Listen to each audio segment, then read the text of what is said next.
ആദ്യമൊക്കെ മണിക്കൂറുകളോളം സംസാരിച്ചിരുന്ന ആൾക്കാരോട് ഇപ്പോൾ പ്രത്യേകിച്ചൊന്നും സംസാരിക്കാനില്ലാത്തതുപോലെ തോന്നുന്നുണ്ടോ? ഇത് ലവ് കുറഞ്ഞതുകൊണ്ടാണോ അതോ കമ്മ്യൂണിക്കേഷൻ കുറഞ്ഞതുകൊണ്ടാണോ? പല കപ്പിൾസിൻ്റെ ഇടയിലും ഇത് സംഭവിക്കുന്നതാണ്. നമ്മളൊരു റിലേഷൻഷിപ്പ് സ്റ്റാർട്ട് ചെയ്യുന്ന ടൈമിൽ എവറിത്തിങ് ഫീൽസ് ന്യൂ. അതായത് ന്യൂ ഫീലിങ്സ് ആയിരിക്കും, ന്യൂ എക്സ്പീരിയൻസ് ആയിരിക്കും, ന്യൂ ഇമോഷൻസ് ആയിരിക്കും, എക്സ്പെക്റ്റേഷൻസ് വളരെയധികം കൂടി വരും. പക്ഷേ ഈ റിലേഷൻഷിപ്പ് കുറച്ച് കാലങ്ങൾക്ക് ശേഷം ഒരു കംഫർട്ട് സോണായി മാറും. ആ ടൈമിൽ സൈലൻസ് കൂടും, കമ്മ്യൂണിക്കേഷൻസ് കുറയും. ഇത് നോർമലി എല്ലാ കപ്പിൾസും എക്സ്പീരിയൻസ് ചെയ്യുന്ന ഒരു കാര്യമാണ്.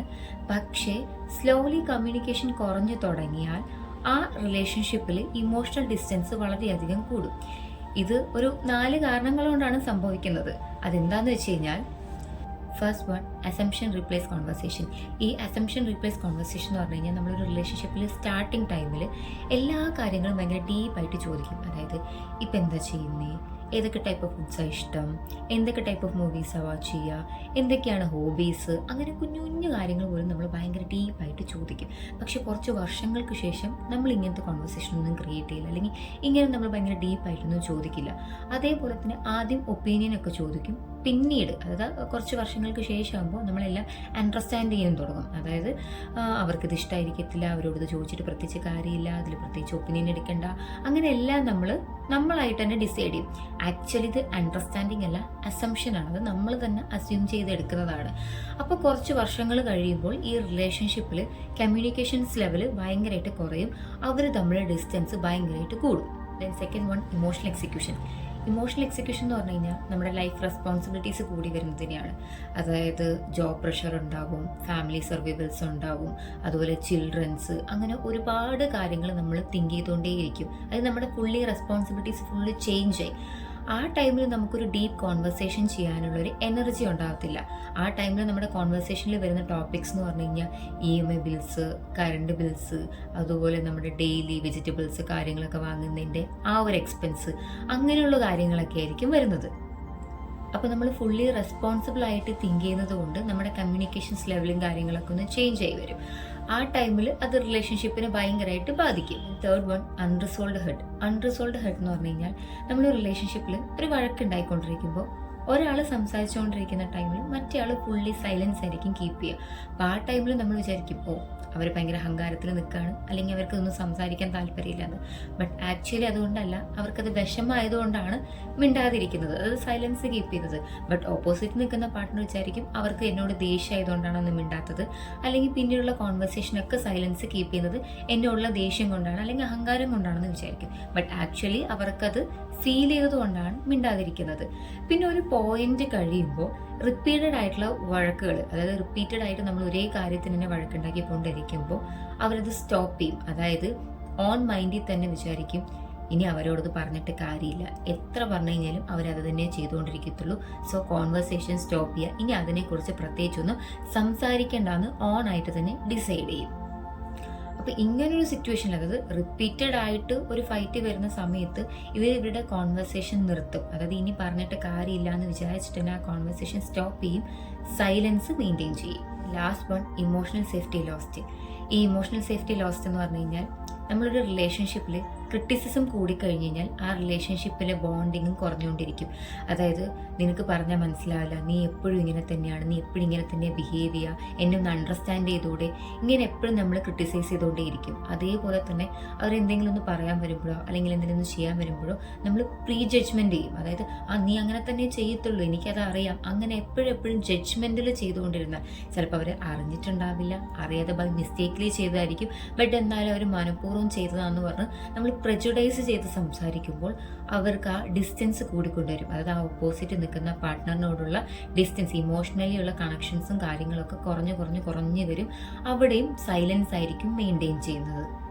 റിപ്പീറ്റഡ് ആയിട്ടുള്ള ജഡ്ജ്മെൻറ്റ് എക്സ്പീരിയൻസ് ചെയ്യുമ്പോൾ നമ്മുടെ ഓപ്പോസിറ്റ് നിൽക്കുന്ന പാർട്ട്നേഴ്സ് അവർ ഇമോഷണലി ഭയങ്കര വീക്കായിരിക്കും. അതുപോലെ തന്നെ ഈ പാർട്ട്ണറിനോട് ഒട്ടും കംഫർട്ടും ആയിരിക്കത്തില്ല. ആ ഒരു ടൈമിൽ ആ റിലേഷൻഷിപ്പിൻ്റെ ബോണ്ടിങ്ങിനെ അത് ഭയങ്കരമായിട്ട് എഫക്റ്റ് ചെയ്യും.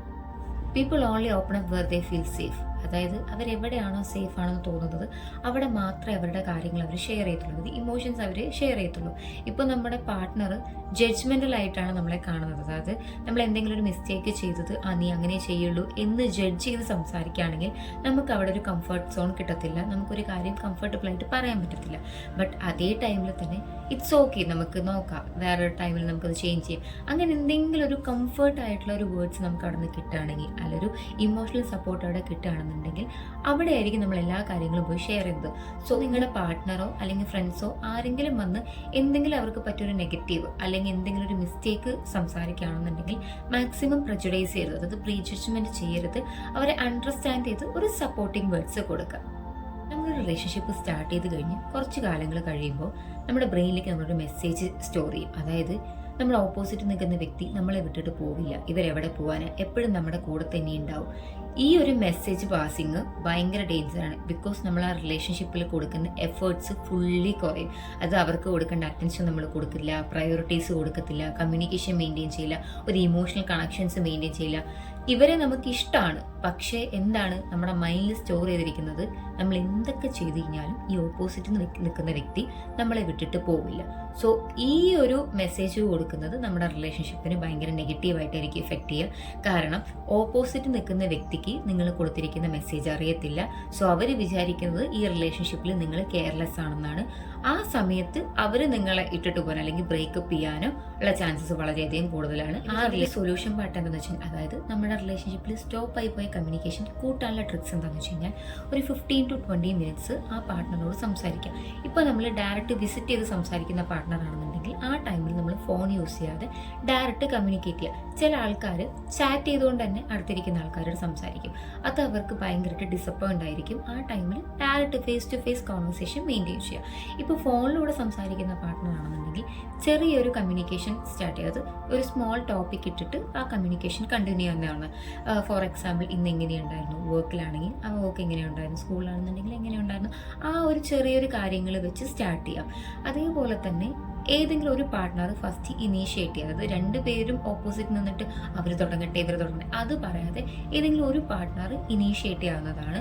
അതേപോലെ തന്നെ ഈ സൈലൻസ് കുറയ്ക്കാൻ വേണ്ടിയിട്ട് നമ്മുടെ ഈഗോ ഒന്ന് മാറ്റി വയ്ക്കുന്നത് നല്ലതാണ്. ബിക്കോസ് നമുക്ക് ഈഗോ ഭയങ്കരമായിട്ട് കൂടുന്ന സമയത്തും നമ്മുടെ റിലേഷൻഷിപ്പ് കമ്മ്യൂണിക്കേഷനിൽ സൈലൻസ് ആയിട്ടായിരിക്കും പോകുന്നത്. സോ അങ്ങനെയുള്ള കുറച്ച് കാര്യങ്ങൾ ചെയ്താൽ തന്നെ നിങ്ങളുടെ റിലേഷൻഷിപ്പിൽ കമ്മ്യൂണിക്കേഷൻസ് ലെവൽസ് കൂട്ടാൻ പറ്റും. പിന്നെ നിങ്ങളുടെ ഓപ്പോസിറ്റ് നിൽക്കുന്ന പാർട്ട്ണറിനെ ബ്ലെയിം ചെയ്യാതെ നിങ്ങളുടെ ഫീലിങ്സ് എന്താണെന്ന് വെച്ച് കഴിഞ്ഞാൽ അത് എക്സ്പ്രസ് ചെയ്യുക. അതായത് നീ അങ്ങനെ ചെയ്യത്തുള്ളൂ, എനിക്കറിയാം, അങ്ങനെ പറയാതെ എനിക്ക് ഇതായിരുന്നു ഇഷ്ടം, അങ്ങനെ നിങ്ങളുടെ ഫീലിങ്സ് അവിടെ എക്സ്പ്രസ് ചെയ്തു തുടങ്ങാം. ഒരു ഹെൽത്തി റിലേഷൻഷിപ്പ് എന്ന് പറയുന്നത് ഒരു നോൺ സ്റ്റോപ്പ് കമ്മ്യൂണിക്കേഷൻ അല്ല, അതായത് ഫുൾ ടൈം ഫോണിൽ സംസാരിച്ചുകൊണ്ടിരിക്കണം എന്നല്ല. അതല്ലാത്ത സിറ്റുവേഷനിൽ ഒരു 1 hour സംസാരിക്കുന്ന കപ്പിൾസിൻ്റെ ഇടയിലും ഒരു ഡീപ്പ് കണക്ഷൻസ്, ഒരു ഇമോഷണൽ കണക്ഷൻ അവർ തമ്മിലുണ്ടാവും.